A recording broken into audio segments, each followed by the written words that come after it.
Čaute, v predošlom videu sme sa rozprávali o sprejoch na medvede, podľa čoho si ich vybrať a aký typ. A teraz si ukážeme, ako ich reálne použiť. Čo je asi úplne najkľúčovejšie, ako som hovoril, že treba ho mať vždy po ruke. Batohu ti nepomôže. A ideálne teda, že aby si ho vedel jednou rukou vyťahnuť, aby si nemusel špekulovať, že čo.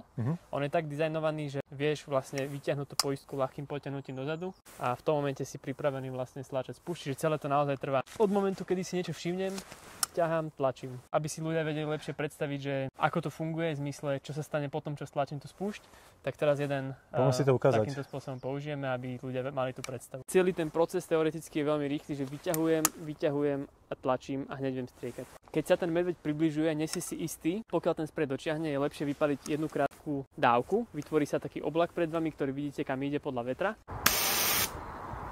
A následne, keď ten medveď stále sa teda približuje, tak pokračujete už potom v neustálom striekaní, až kým nepríde k vám.